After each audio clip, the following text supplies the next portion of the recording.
When is the last time I personally went through a funnel to end up on the other end to spend something like $25, $50, or $100,000 on a high ticket offer?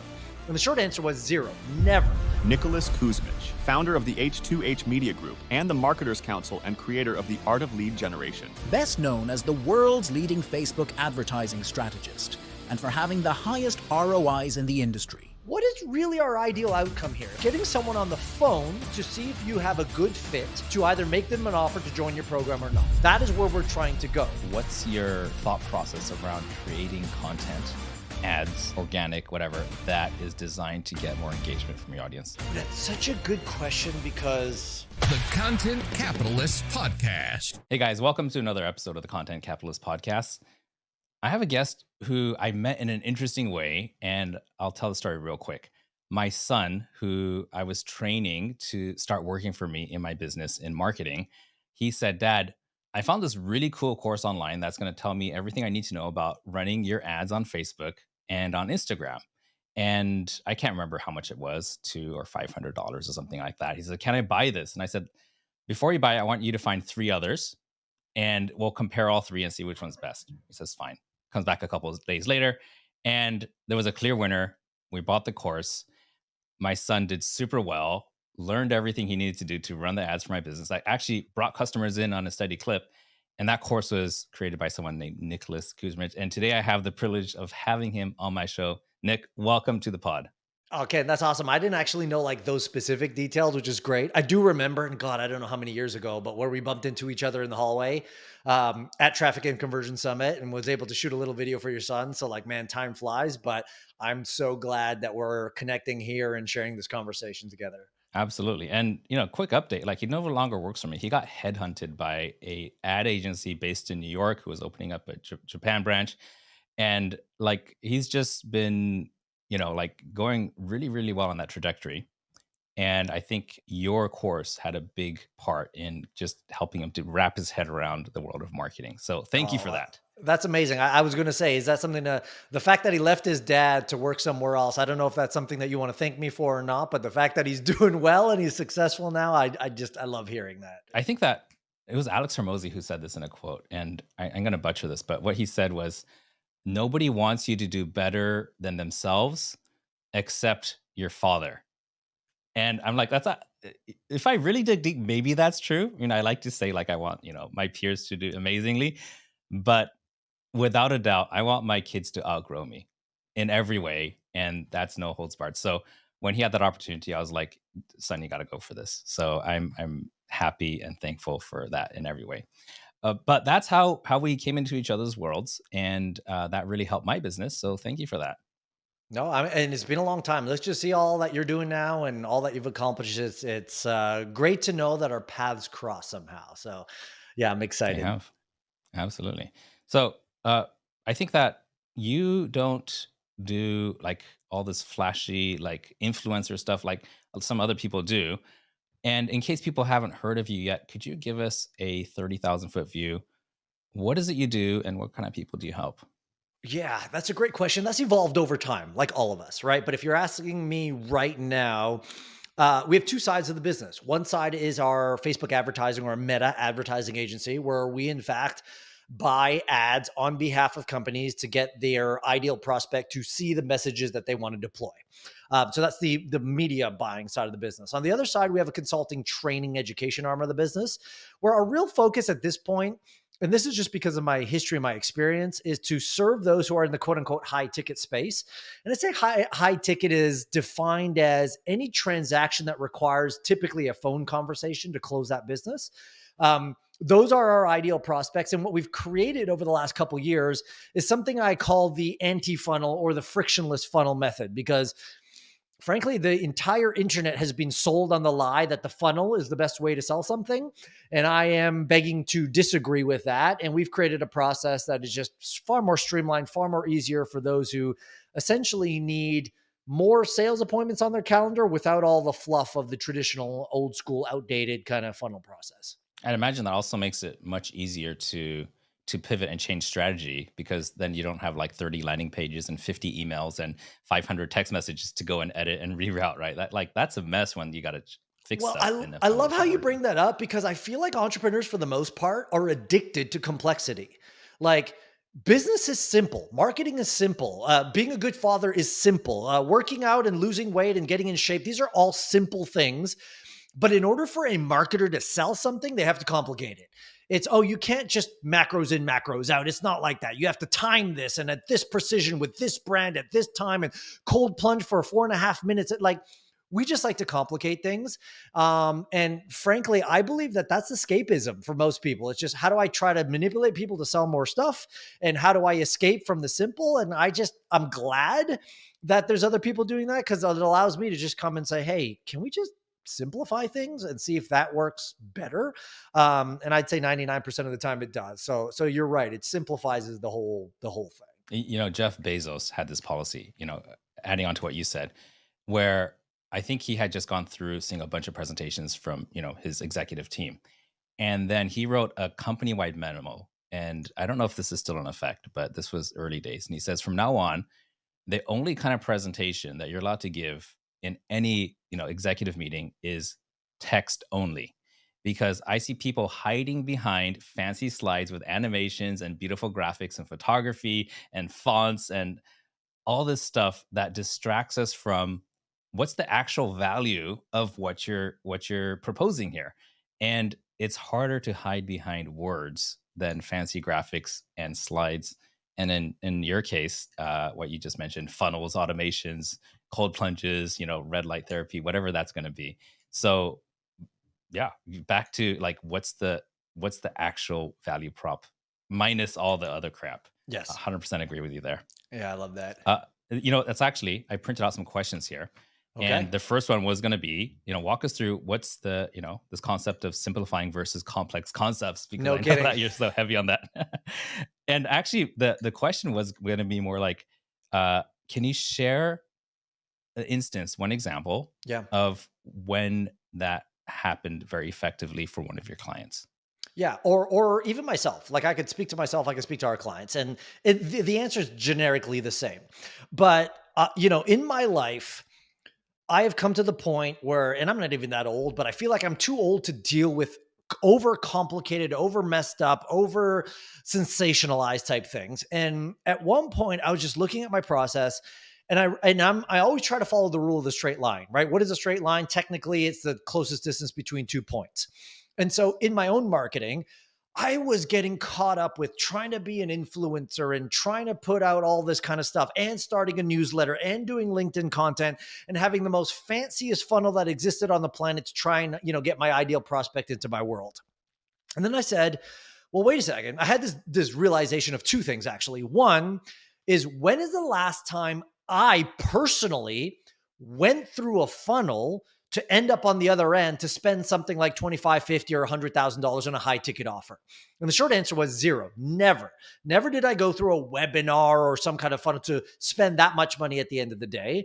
And then secondly, I said, well, what is really our ideal outcome here? If our ideal outcome, if you're in the high ticket space, that is getting someone on the phone to see if you have a good fit to either make them an offer to join your program or not. Like, that is where we're trying to go. And so the combination of understanding what I did to spend ridiculous amounts of money on high ticket coaching programs or whatever that is, whatever you buy, and recognizing that most people try to put 1,000,001 steps in between the starting point and the end goal. And so rather than a straight line, it ends up looking something like this. And so I said, well, if our ideal outcome is to get someone, a qualified person, on the phone, what is the least amount of steps it's going to take for them to do that? And so from a practicality standpoint, I said, well, it just takes one page with one 4-minute video and an invitation to get on a call. Let's just see how that works. And so if you want to talk numbers, I used to have a process that had a lead magnet, and then the lead magnet on the thank you page offered a call. And if they didn't book a call on that page, we'd get them over to watch a webinar and try to get them to book a call after the fact.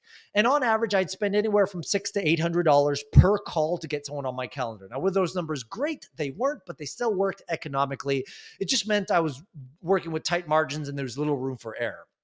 And so I said, well, let's just do the straight line approach. Let's remove the opt-in. Let's remove the lead magnet. Let's remove all these things and just say, here's a page. Here's an invitation to join us. Now, again, there's subtle nuance, which we can talk about, Ken, in a second, but remove all the craziness. And right now, to this very day, I get calls on average for about $160 per call, 100% qualified people who meet all of my criteria. And so obviously our closing ratio goes up and everything happens that way. So I'll give you a great example of a business to show you what this means in the practical world. There's a great company that we work with called Game Theory College Planners. And essentially what they do is they help parents with kids who are in high school. They've kind of cracked the code on government grants and tuition and how to like hack the system, if you will. What are the enrollment people looking for? And their basic promise is this: we can get you into an Ivy League level university for the price of a public college. So it's basically 4 years for the price of 2, and they guarantee this, and they've helped over 8,000 people. Anyways, long story short is they bought into the lie many years ago that the only way to sell this thing is through a webinar. So they were running a webinar funnel. They're trying to get people enlightened with great information and then pitching a call at the end of that. And it kind of worked. They were doing about 2 to 3 calls a week, and they were spending about $300 per call. Did they build a business around it? Sure, they did. But then when they saw our stuff, they said, well, can you deploy this for us? I said, absolutely. Long story short, instead of generating calls for $300, they're now generating calls for $30. And instead of 2 or 3 a week, they're now doing 7 to 13 a day. So did it change their business? Absolutely. And again, it just comes back to the original point that we're talking about, Ken. It's like, how do we remove all the friction of a traditional marketing process and actually just speak to an individual of where they're at and asking them to take the next step with us? What could happen if we do that? And I can go over and over and over of details of what would happen when you remove the complexity, go to the simplicity, and then see what happens. You know, as you said that, and you give us a glimpse of the before and after with the numbers, especially. I think that there might be some people listening to this podcast or watching on YouTube who are like, hey, just give me the link and I want to know, where this magic is. Can we give people, who want an early access or something, could you just tell them where to go? And then we'll continue this conversation, because I could sense there's going to be some like anticipation built up. Yeah, no. So I call this the fast track process. And so it's a long URL. Hopefully we can add in the show notes or whatever, but it's scale.nicolaskusmich.com/fast-track. So scale.nicolaskusmich.com/fast track. And that'll show you kind of everything that we're talking about. And heck, even if you want to just funnel hack what I'm talking about, because those out there who like, let me reverse engineer this thing, please, by all means, take a look at it, because I'm telling you now, there's very few things out there that can outperform what we're doing when it comes to generating qualified sales appointments on people's calendar. That's amazing. So guys, if you're on YouTube, open up another tab and save that and continue watching. If you're listening on the podcast, do what you need to do. But let's get back to this story. I mean, this is really exciting. I've got a question here. When and why did you decide to pivot to the agency done for you model that you're doing now? It's a great question. And there's a couple of things attached to it. Back in the day, when I first started running Facebook ads for myself, I just thought everybody was getting great success on this. This is back in like 2011. Like, oh, everybody's running ads. Everyone's getting great success. No problem. And I literally had people come to me and say, Nick, can you teach us how to do the same? And I figured, I don't know, but I could try. So I started developing courses and training courses and putting all that. Your son being a great example of someone who's bought some training from me. But I started to notice a couple of things from that. Number one, some people, like your son, will get amazing results. Other people would get the exact same information and fall flat on their face. And I started wondering, like, why is that? The content is the same if you just take it and use it. And then I realized that the denominator that makes the difference in that is who is the individual that's actually taking the content and doing something with it. If they are a go-getter, if they're smart and intelligent, know how to apply and implement information, they'd get a great result. But most people just make excuses and all this kind of stuff, and they buy a course and then they complain that the course didn't work or the information didn't work. So I started to recognize the best way that I could serve people is by removing them out of the equation and saying, look, if you want 100% success, and that's why I have a guarantee for everything that I do, because if I do the work, if me and my team do the work, then we're removing the worst part of the equation, which is you. And that way we can guarantee results. And so part of it was just, I was tired of hearing people saying, I bought your course and I didn't get the results that I was looking for. And they were blaming me for that. I'm like, I'm having no more of this. Like, stop blaming me for your inadequacies. Let me just do the work for you and you'll see the result. that was one. And the second thing was I started to encounter more and more people who basically said, Nick, your course is great, but this is just over my head, man. Like, can you just do it for us? And I was like, back then I was like, I don't know, but let's give it a try. And we started doing it for people and we started getting even better results. And that's when I realized when we can remove any part of the equation that has the compromise to potentially not get the results that we're looking for, if I could remove that, then I can tee it up so that we can guarantee success and just about everybody who gets involved with us can get the results that they're looking for, rather than a typical course where, gosh, 50% maybe even start the course, 25 finish it, and of that 10% actually get any sort of results. Like, I was just done playing that game for the most part. So true. So true. When I was doing courses, I think the completion rate was in like the 20% range on a good day. and that's when I went to hybrid course plus coaching. Now it's just agency done for you. And you know what? As you were saying this, having my marketer cap on, like at least half on all the time, when you said, we got to take away the problem, which is you, I think that would make a great controversial ad. Like, is your business, like everybody's going to say like, try to add more to bring the solution, right? And if you come at it and say, hey, the reason your business sucks is you, and let me help you get out of it and do this instead. Well, actually, I agree. I think that's an actually great approach, because we say that on sales calls a lot, because but if you make it an ad, like allow yourself to be the asshole a little bit, get people fired up having that conversation, and then there will be people who rally for you, and there will be people who will push back, and that's going to be a lot of juice for you, man. Yeah, you know what? That's not a bad idea, Ken. I will give you credit for that, but I think we're going to run that, because we do that on sales calls where most people who come to us essentially say something along the lines of, hey, we've tried all this stuff in the past and none of it's worked. I'm like, that's interesting. What's the common denominator in all those situations? You're dumbass, right? So don't bring those projections onto me and thinking that your inability to do the work is going to magically work in our program. So yeah, I mean, we say the same sort of thing, but I love that idea. Why don't we just tell people that they're no good? But now that we're talking about that, Ken, I honestly believe that. And what I mean by honestly believe that is somewhere we were fed the lie that as the owner of the business, it also meant we had to be the marketer of the business. And it also meant we had to be the accountant of the business. And it also meant we had to be the videographer of the business. And it also meant we put on 1,000,001 hats, and we're wondering why we're not getting results because we're so diluted. And Dan Sullivan talks about the unique ability aspect. It's you do what is unique to you, and bloody hell, hire everything else out. Because if you're expecting to do everything, you are the problem and you're going to be the bottleneck of everything. And again, it goes back to Dean Jackson, who came up with this brilliant concept maybe 5 or 6 years ago that he called who, not how. And it's if you want to get anything done, you have two paths to ask the question. How do I get it done is the worst, longest, most complicated way to do it, because now you got to look up videos, you got to learn a new skill. It takes 10,000 hours to master that skill, and then you've got to figure it out, and all the frustration, money, time, energy, and effort spent. And then you're not nearly as good as simply asking instead, who can actually do this for me? And you hire that person, and they get it done tomorrow, and then you're off to the races. So there's a lot to unpack there, but I agree. Like, I get it. Courses are out there, and I think people should take courses and whatever else it is. But there are many people who are watching this or listening to this right now who are doing things in their business they should not be doing. And it's your fault that your business is not growing because you're just taking on stuff that's not, you shouldn't be doing. So anyways. There's Charlie Munger, rest in peace. I love the guy, but he said something great in one of his board meetings where what he said is, when someone asked him like, hey, how do you hire people? And he says, I only hire people who've done the exact task that I need done at least 3 times before. And then the interviewer asks back and he says, well, what about, someone who's getting started? You want to give them a chance. And he goes, I'll let other people take a chance on them. I only hire people who've done the exact same task at least twice before successfully. And if you take that same approach, like you are the person who's never done it before and you're risking everything.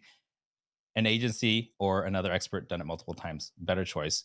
And the other way to look at that for me is, when you're a startup or, not even started yet, then you have more time than money. So whatever you have greater abundance, if you have more time than money, spend your time, get the skill, do it. If you have more money than time, hire the who, not the how. Yeah, but I would look at it this way too, because I agree with that. And a lot of people then use that as an excuse to say, well, I don't have the money to hire the who, so I'm going to But that's a figure out the lie. They've how. got it somewhere Th- if it's That's a important enough. that's a very important lie too. But I think they are only looking at it through the lens of ROI, like return on investment. What they're not looking at it is through the lens of like return on effort. And what I mean by that is if you have to figure it out yourself, yeah, you might be saving some money on the shortfall, but the amount of time required to be able to do the thing is obviously a lot higher. And when you do start getting results, 90% of the time, you're going to fall flat on your face and it's going to actually be more costly than if you just hired someone to do it in the first place. So the question is, when do you want to pay your dues? Now to get the person to do it right, to condense time and compress time and get the result you're looking for tomorrow? Or do you want to pay that fee, the stupidity tax and the learning tax and all that, 8 months from now when you're like, wow, not only did I have to pay more to figure it out myself, but now I've lost 8 months in opportunity cost. Right. And just, I don't know why people are not thinking that way, but people could be saving a ton more and getting far more results, when you do it that way. Because I'll just say, I think my good friend Matt Bertulli says it this way. When I was thinking about hiring a sales manager, and they charged 250 grand a year for their damn salary plus bonuses. I was like, I don't know if I want to do that. And Matt turns to me and says, every good hire is an investment. It's not an expense. And then now when I look at it in hindsight, it's like, actually, yeah, I'll pay that 250 grand every year for the millions that it generates. So yeah, I think it's just a shift of perspective from when you're looking at it that way. Yeah, that makes a lot of sense. I got a question here. You've got clients who are what I would call like in the thought leadership space. That's coaching, courses, speaking, things like that. And then we've got e-commerce, which are, two different things. I know from what I've seen online that you do both. Could you kind of tell me what you found and learned are the key differences in advertising between the two types of industries? Yes. So for the most part, I'll be first to admit, I like high ticket better because it's a low volume, high margin game, right? And when you have a low volume, high margin game, you have room to really make your ads work. And you don't have the stress of everything else. Like the cost of delivering a service in a coaching business is very different than the cost of delivering a good that's going to cost you, $60 to make and you're selling it for $80 or whatever. So the main differences between the two, first is e-commerce is a high volume, low margin game. So the only way to make it work is lots and lots of transactions. The high ticket space is lower volume, high margin game. So you can hit your numbers way, way, way faster. So I actually prefer that side of the business. I think is better for everybody. But that being said, here's the difference, right? No matter what you're selling, e-commerce, generally speaking, from an advertising or marketing standpoint, is an impulse buy. Right. So someone sees an ad, they see something for like 70, 80, $90. It's like, yeah, I could afford that. So you're like banking on different types of triggers. They're utility triggers. They're benefit triggers. They're just like, oh, I could use this thing. This thing looks cool. I could use it to wipe my windows and yay, like we're off to the races. Whereas in the high ticket space, you are not selling utility. You're not even selling a result. At the end of the day, you're selling identity, right? So, in a great example that I like to give with this when I'm talking about it is, would you sell a McLaren the same way you would sell a Mazda? And the answer is no, you wouldn't. Because the Mazda, if you think about it, you'd sell all on features and benefits. Oh, like, look, air conditioning and 2 windows and power steering and all this kind of stuff. You'd probably be in a Mazda dealership with the guy sitting on his sales thing in the middle of the floor room for everyone to like look around and see the other Mazdas. It's usually a conversation that happens that way. Whereas on the other end of it, McLarens aren't sold that way. Nobody gives a damn if the thing has like 3 levels of air conditioning. Nobody cares about if it has Apple CarPlay. Like I put out a post a while ago talking about one of my McLarens, and I was like, this damn thing doesn't even have Apple Play on it. I have to like use Bluetooth to connect my music. But the salespeople at McLaren don't care because they're like, why the hell are you listening to music in that car anyways? You should be listening to the engine, right? And I didn't buy it because it's a grocery getter or it's practical. It's the opposite of all that.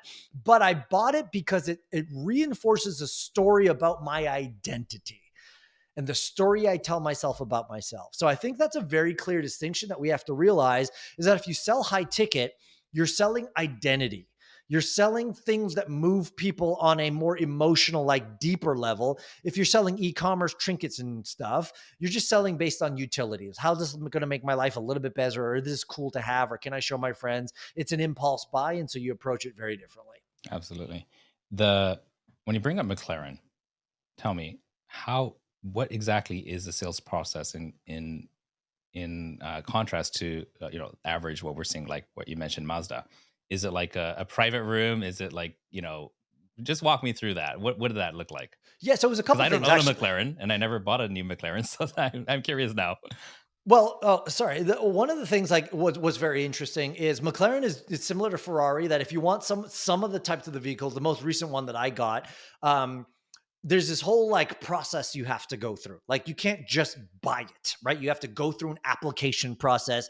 You have to prove, especially on a limited edition run, why you deserve it and blah, blah, blah. Most of the time, they only sell those higher level McLarens to previous McLaren owners who have bought 1, 2, or 3 cars of them in the past. So like that in and of itself is an interesting little dynamic they have where like you can't buy this car no matter how much money you have unless you meet different criteria first, go through an application.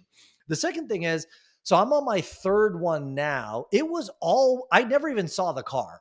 It was all done through text message and through a referral of a friend who knew that I was on the list waiting at the, with the sales manager. So literally it was a text that the sales manager messaged me and says, "Hey, I heard you're waiting for this car. I see that you qualify based on the previous cars that you owned. Are you interested? Because I've got a waiting list of other people who want it." I'm like, yes. I didn't even know the purchase price. I was like, yes, I want it. Send me the DocuSign, whatever. Send the DocuSign. 2 days later, the car arrives on a flatbed enclosed in front of my driveway and drops it off. But here's the interesting thing. To get there, how it happened was it was all experiential. So when you buy a McLaren, they actually invite you and you're able to go to what they call their McLaren only track days. So you get to bring the car to the racetrack and really open it up for what it's worth, because that's really the only time you get to drive it at the speed and spec that it was designed to. But it's all designed. Like when you go out there, you're meeting other McLaren owners who, in my opinion, out of the luxury exotic car space, are the best group of people compared to other brands. And look, Lambo owners, internet marketers are going to get all mad at me, and Ferrari guys, which are old money, are going to get mad at me. That's fine. Okay. But the McLaren group of dudes are awesome, awesome people. So you're getting exposure to that. Then you get to drive the car on a track. But not only that, you get to see all the other McLarens out there, which is how I leveled up to the car that I have now. So it's a very experiential experience. It's done over text. It's done through referrals. It's done through like closed door applications. And then, the service of delivering it to you without actually ever seeing the car in the first place is all part of it. But there's something to say about that. Like when you sell high ticket, why aren't we mimicking some of those kind of experiences when we're trying to sell ours? So what I mean by that is like, let's say you sell a mastermind. Rather than trying to sell the mastermind, maybe the first step is you invite people, exclusively invite only, to sit in one of your masterminds to get a taste, to meet the people, to see what it's like. And then you pull them off to the side and you have a conversation like, "Hey man, I noticed you're pretty good at this stuff. And I looked at your stuff. I think you qualify. Like, does something like that make sense for you?" And you talk to them and it becomes this private, exclusive type thing. Like, I think there are better ways to sell high ticket than most people are selling, but they're just trying to sell McLarens like they're Mazdas. And so they're using webinars and lead magnets and all sorts of other stuff. And it's just a more difficult process. I'm going to research more about McLaren. You're and everything you described there, as you said it, I'm seeing parallels in how that can be implemented in a high ticket community type of environment. And I've actually seen that happen in some of the communities I'm in, where they bring you in and you look around at the caliber of people that you have the privilege of hanging out with by joining the club, by joining the mastermind, by hiring a certain mentor. And then the cool stuff that they're doing in their lives makes that an aspirational goal. I want to surround myself with people like that. So you're absolutely right. It's every time I'm thinking about the experience, as you said, it's identity, identity, identity. This is who I am. This is the kind of person I want to associate with. And the car is just a symbol. It's not really even a car. It's a symbol of that. Exactly. And who does this really well, at least back in the day, was Roland Fraser with the War Room Mastermind. How I joined that mastermind was not because I wanted to be there or not in it. Literally, he says, "Hey, I'm Roland Fraser." Like, I didn't know who he was, but he's like, "Hey, I'm Roland Fraser. I have this mastermind called War Room, and I'd love for you to be a guest speaker." So what do you think was going through my brain at the time? Oh my God, they want me to be a guest speaker at this thing? Wow, they must really like me. That's really cool. And I thought, oh, he just really wanted me out there. He didn't really want me out there because as soon as I got there and I spoke and I met the people and I saw everything else that was going on there, and then he approached me and said, hey, Nick, I think you'd be a really good fit for this group. Like the information you shared was awesome. You could speak more. You could meet with these people. I'll connect you to 4 people right now that I think would benefit from you. It'll cost 40 grand. What do you think? I'm like, you know what? You got me. You got me. Right. So it's like, it's just understanding that when you deal in the high ticket space, the transactional patterns are very different. And if you can start to mimic what luxury good brands do, or when you're buying a private jet, or when you do these things that the ultra luxury people do, you can start to model some of those sales process. And the reason they do it is because it works. So why aren't we doing it as well? Another reason to buy luxury is to learn from the people who are selling the luxury and getting some of that culture. I got a question here. I believe you're in Kelowna. Am I right? Yes, we moved there, That's home moved for you, right? here about 2.5 years ago. Yes. 2.5 years. So we have a couple of mutual friends there. Dan Martell, who splashes out all over the internet almost every day, and somebody else who I work with. His name is Justin Moore. He's got a podcasting agency business in the area. Do you think that there's like an entrepreneurship type of community building there? So here's the interesting thing about it. If you rewind 10 years, a bunch of us all met each other from a mastermind group called Mastermind Talks from Jason Gaynard. And there's this amazing group of people that formed over the years at Mastermind Talks. And I mean, great people, but we only got to see each other basically once a year at the live event. And then COVID hit. And all of a sudden, it was a reason for us to all reevaluate, where do we want to live? Like, does it make sense for us to live? I lived in Toronto at the time. Does it make sense for me to live here? Anyways, the long story short was within an 18-month window, we had 12 or 13 families from that mastermind group actually moved to Kelowna at the same time. So Dan Martell, Todd Herman, Trevor Newell, like Matt Bertulli, founder of Pila and Lomi. And I could go on and on the list, just Dan Go. He's got over 1.5 million followers on social platforms, very good content creator. And what happened was there started to be this influx of people coming to the city, and coupled with, for those of you who don't know what Kelowna is like, Kelowna is very much like Boulder, Colorado was before it was a tech boom. And what happened was it was a place where rich people from Vancouver and wealthy money from Calgary came to retire. So it was like this sleepy hollow town that nobody knew about, is a quiet thing surrounded by vineyards, mountains, and lakes. And then the mayor at the time, this is probably about 10 years ago, said, we've got to bring new life to this city. So they sent 2 OG entrepreneurs. People had really big exits in their business. And he flew them down to Boulder, Colorado, and he said, find out what they did there, because we need to be the next Boulder. So they went, they met with some of the founders there. How did Boulder become such a tech kind of hub place? They brought back all these notes and they started to implement this stuff, which started to draw young blood into to the city. So it's a long-winded answer of saying Kelowna is the most beautiful place I've ever lived, but it's that much more beautiful because I get to do life now with people I love, admire, and respect. I mean, part of it is I've actually dropped out of every mastermind I was ever part of because I don't need to be in one anymore. I've got some of the brightest minds that are living 7 minutes away who we do dinner 3 times a week. And, you know, we have this great environment. So yes, Kelowna is becoming kind of like the new Austin of Canada, if you will. But more than that, it's just become this amazing hub of being able to bring up my children with other kids that love and admire, to be out in the woods, to be by the lake and the wineries and the vineyards and the mountains. It's just become this beautiful place that a lot of us are now calling home. That's great. Yeah, I almost forgot to mention Todd Herman, which was actually the person I had in mind at first, and the name didn't come to me. But yes, I got to get out there and visit. And I assume that just being a short drive away, you just get a lot more opportunity to hang out together. I'm trying to do the same thing here in Tokyo, and Tokyo is a totally different time zone. But there's one of my clients who's in the high ticket space. He's moving his whole family from the U.S., family of 4, and his wife, and they just bought a place in downtown Tokyo.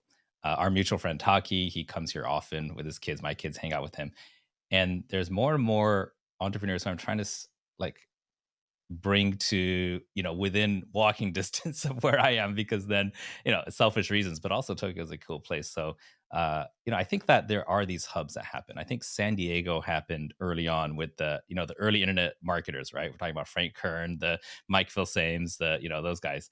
And I think our generation, there's going to be a lot of multiple places because the internet is so much easier to decentralize now. You could be anywhere you want, really. Yeah, and what I would love to see if something like Tokyo could work. Because here was the crazy part. Like I lived in Toronto, which I guess I don't know the number of people in Tokyo population wise is more dense than Toronto was, but Toronto probably had like 4 or 5 million people in the city, um, and it had tons of entrepreneurs. Obviously, it's Toronto. But the crazy part was I only got to see my entrepreneurial friends when we were at mutual events like Traffic and Conversion Summit or like War Room or some of these events, and I never saw them in my city. And I think part of the reason was it's just Toronto was just so big and there's so much to do that people were occupied living their own lives. But here you got a really small town vibe, if you will. Like it's still decent, but you got the small town vibe where, um, Dan Martell will come over with his kids to use our pool uninvited. Like he has a key to my house and he can walk in through the side door, use the pool. There were times where I've walked home and he's been sitting in my damn hot tub. And I'm like, but like, that's the vibe, right? It's very different than big city Toronto. So I'm interested to see if you could pull it off in Tokyo or if some of these bigger cities can still have that same kind of feel. I'm not sure, but I know it was a big difference for me coming from Toronto to a smaller town to be able to have that kind of a feel and a vibe to it. Awesome. I've got a couple more questions here. You are really good at getting audience engagement. Can you give us some tips, maybe counterintuitive, on what's your thought process around creating content, ads, organic, whatever, that is designed to get more engagement from your audience? Oh, that's such a good question because I faltered in that a lot. And I'm now of the belief. So I'll just paint a little bit of a picture. Um,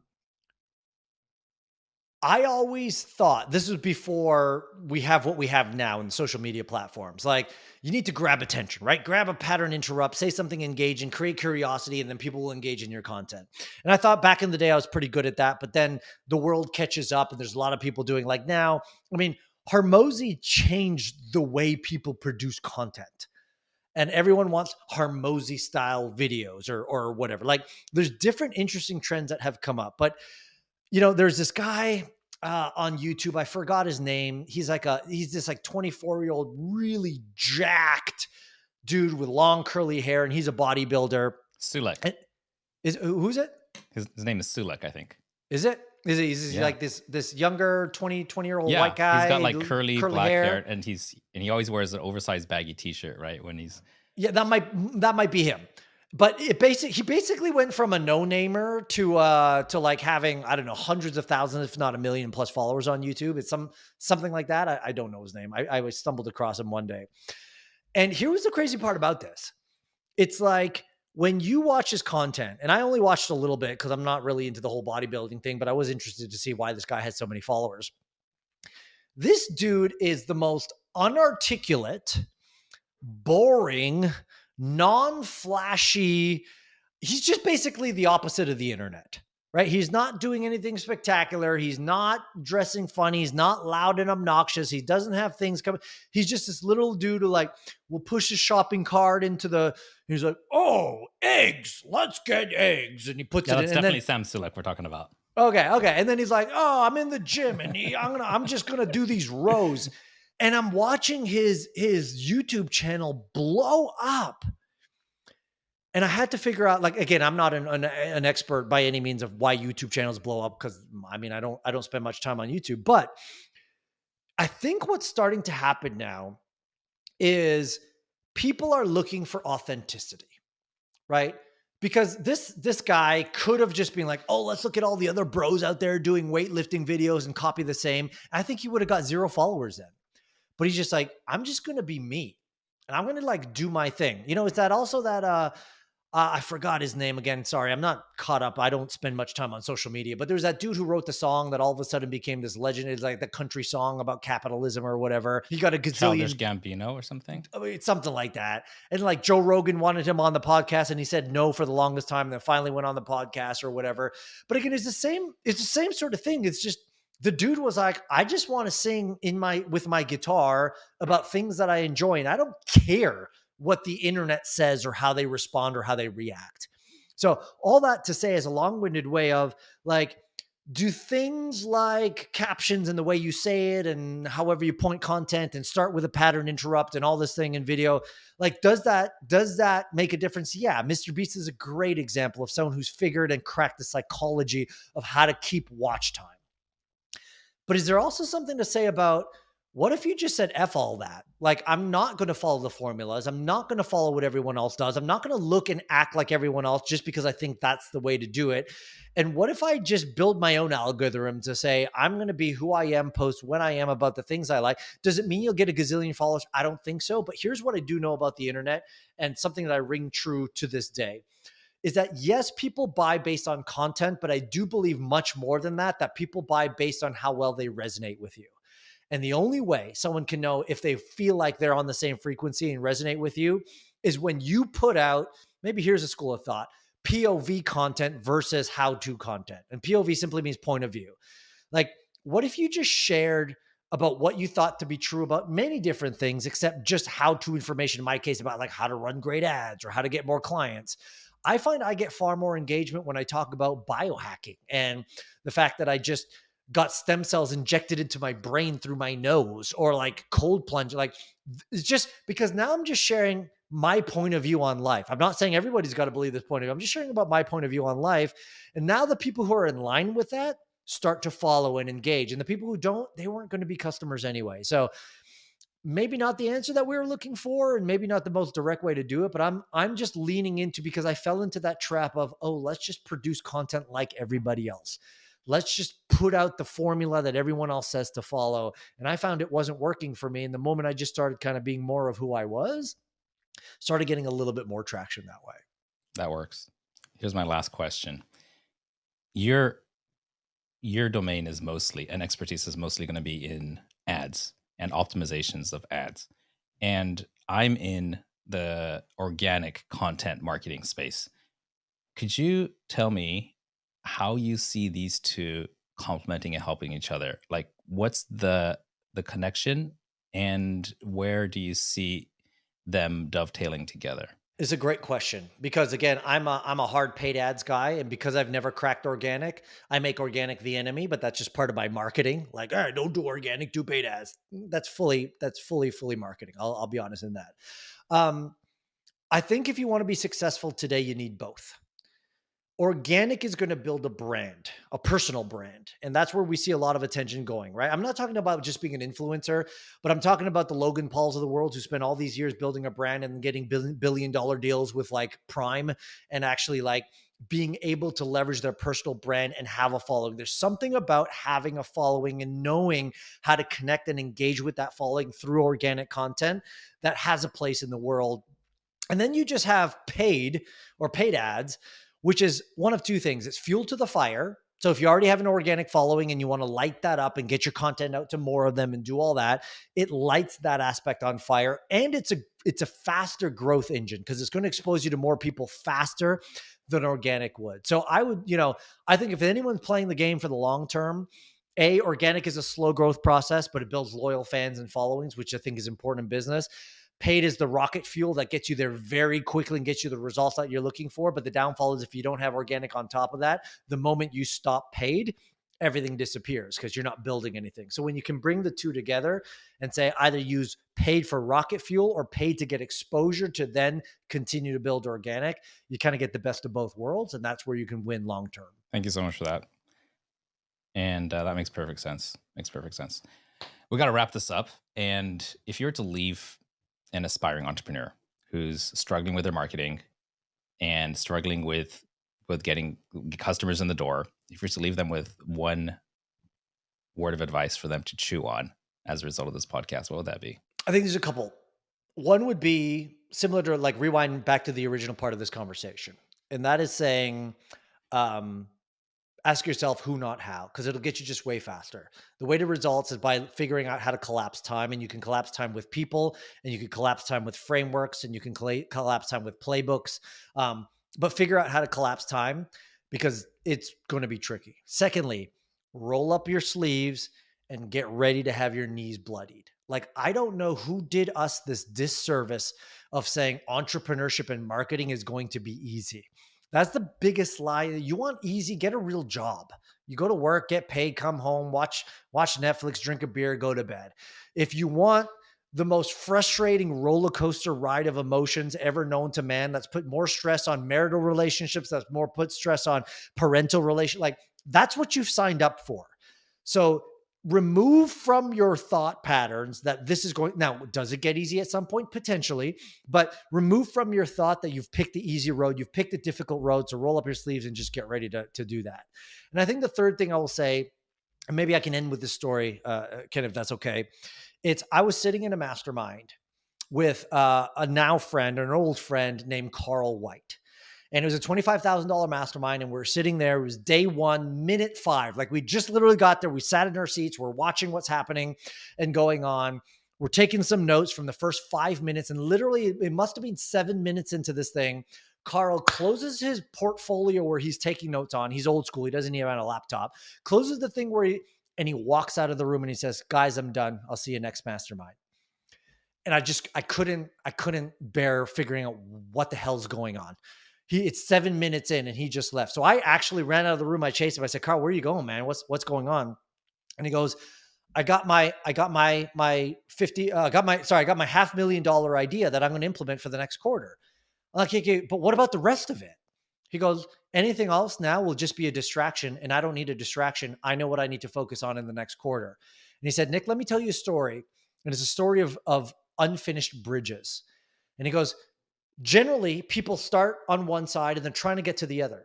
And maybe they start where they are now and they're trying to get to this ideal dream of X number of revenue or X number of employees or X number of products sold or wherever. And so to get there, they start building a bridge. And maybe that bridge is Facebook ads. And so they start building the bridge of Facebook ads. They learn, they go, they do the ads, blah, blah, blah, blah. And then before they get to the other side, somebody comes across them and says, hey, you know what you really need? Organic IG content. That's what you need. You need to focus on IG. They're like, oh yeah, you're right.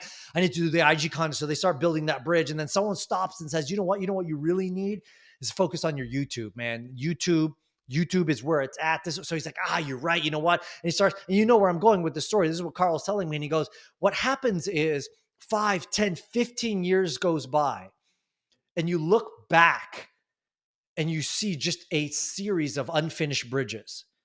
And if all you did was focus on the one thing and you built it all the way to the end until you got that result, then you came back and started building other things, then you'll get far greater results.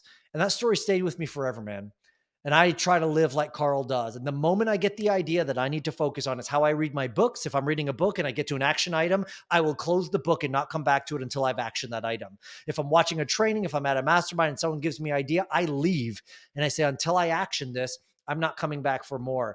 And I think that's another way to collapse time for this young, struggling entrepreneur out there. You are distracted and you're chasing every squirrel known to man, but it's not your fault. That's what marketing does. But if you now come to the awareness that that is reality, focus on one bridge at a time and you'll get there way faster. And I think that's probably some of the best advice that I was given by Carl, so I could pass it on to anyone else who's willing to listen. I just feel like I got punched in the head, in the chest, in the gut, in the balls. 100% true. I've got a poster, which is just out of frame, but it says "Stop starting, start finishing," and that's my reminder because I have that tendency. So thank you for that, and sure. I think for everybody listening, Carl, what's his last name? You said keep saying Carl. Carl White. Carl White. Okay. Yeah. So that right there, those last 3 things, if nothing else, are what we need to. What I do is I take this podcast and cut it into shorts. Those are going to be the zingers that I think are going to be the most bang for buck for anybody who wants to actually, get some value out of this. Sure. So Nick, we got to wrap this up. And for everybody else listening, thank you so much for listening. Yes. Nick, you've already given us the information. Is there anything else where people can find more more about you and consider working with you? Yeah. So, I mean, again, if you're a fast guy and you like to buy the McLaren right away, go to the link we told you before. If you're more of a Maz guy, you like to take your time, nicholaskusmich.co, so .co instead of .com. That'll take you to my newsletter. You get a free copy of my book, Give, as for enrolling. Every Thursday, we put out some content about how do you build your business using marketing. It's a great way to just stay in my world and figure out what's working, what's going on. I'd love to send that to you every Thursday morning in your inbox. So that's the other way to do it. All right, guys, you heard him. If you're on YouTube, check the description. If you're in the podcast, go to the show notes. We'll have all the links there. Nick, thank you so much. And for everybody else, I'll see you next week. No hustle worship here, we're a different breed. Action is what we got if action is what you need. Content capitalists, we're breaking the mold. Cause the old ways fading, new stories to be told. So content capitalists, get to the prize.